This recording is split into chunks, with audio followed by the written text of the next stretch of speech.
Pemirsa, Komisi Pengawas Persaingan Usaha atau KPPU menilai rencana kebijakan tarif impor resiprokal sebesar 32% AS akan berdampak pada perekonomian RI. Kebijakan ini dinilai berpotensi menghantam pelaku usaha dalam negeri, terutama UMKM, dan mengganggu kestabilan pasar domestik.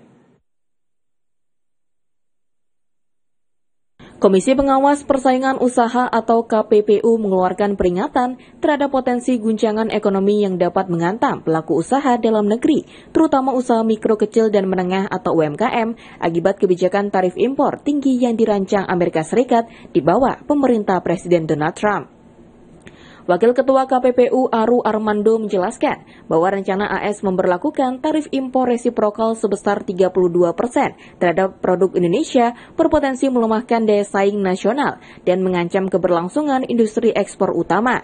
Produk-produk unggulan seperti minyak sawit, tekstil, alas kaki, elektronik, karet, dan kopi disebut beresiko tersingkir dari pasar global karena menjadi lebih mahal dibandingkan dengan produk sejenis dari negara pesaing seperti Malaysia yang hanya dikenakan tarif 24%.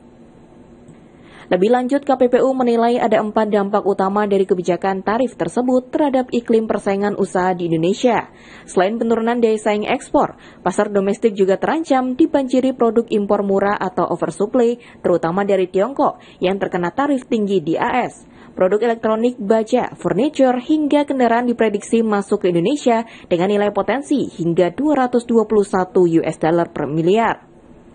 Dampak berikutnya adalah resiko PHK massal di sektor industri yang sangat bergantung pada kegiatan ekspor ke Amerika Serikat.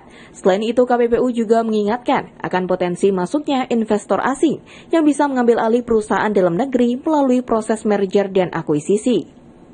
KPPU juga menambahkan bahwa industri yang nantinya paling terdampak atas tarif resiprokal AS adalah industri UMKM. Dalam menghadapi ancaman ini, KPPU menekankan pentingnya perlindungan bagi UMKM yang selama ini menjadi tulang punggung ekonomi nasional.